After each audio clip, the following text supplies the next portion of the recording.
네, 비대위 체제 전환 여부를 놓고서 논란이 커지고 있는 국민의힘 상황부터 알아보겠습니다. 국민의힘 서병수 전국위원회 의장이 조금 전 기자회견을 열었는데요.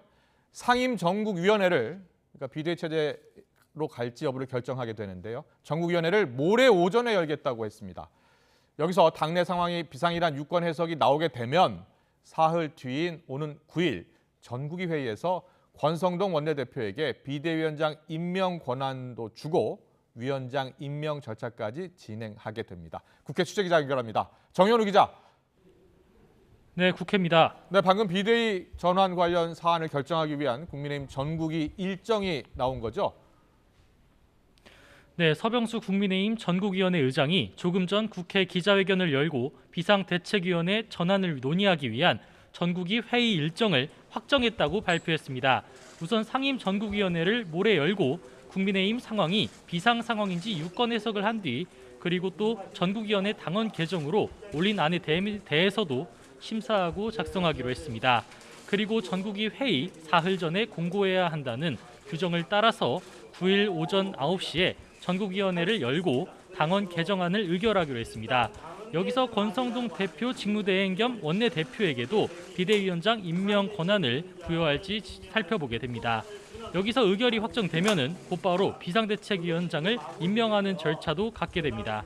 서병수 의장은 가급적 8월 9일, 늦어도 10일까지는 상임 전국위와 전국위 등 비대위 전환 절차를 모두 마무리할 계획이라고 설명했습니다. 예정대로 진행될 경우 다음 주 중반에는 국민의힘도 비대위 체제로 전환하고 본격적인 내홍 수습에 들어갈 것으로 보입니다.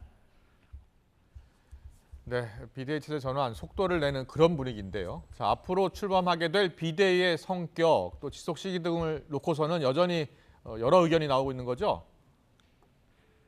네, 비대위 체제를 둘러싸고 여전히 당내에선 논란이 한창입니다.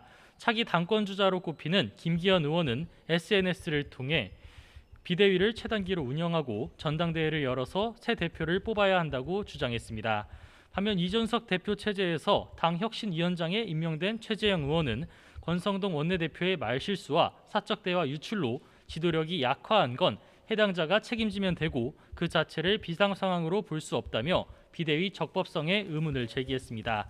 비대위가 출범한 뒤 새 지도부까지 꾸려지면 대표직 복귀가 차단되는 이 대표 측에선 법원 가처분 신청을 비롯한 법적 조치도 검토하고 있어서 집권 여당 내홍이 쉽게 가라앉지 않을 전망입니다.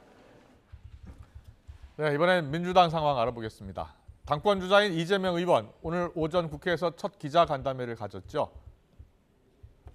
네, 지난 6일 재보궐선거로 국회에 입성하고 이재명 의원이 처음으로 연 기자간담회였는데 자신을 향한 당 안팎의 공세에 적극적으로 해명했습니다. 의원 욕 플랫폼 발언은 비판의 중요성을 강조한 재미를 위한 표현이었다고 반박했고 이른바 사법 리스크에 대해선 여당 고발에 따른 검찰과 경찰의 정치 개입으로 규정하면서 이러한 표현을 당내에서 듣는 게 안타깝다고 말했습니다. 직접 들어보겠습니다. 국민의힘의 고발에 따라서 수사를 하는 것을 사법 리스크라고 표현하는 것 자체는 매우 유감스럽습니다.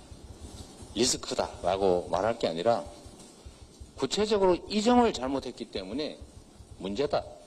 이렇게 지적하십시오.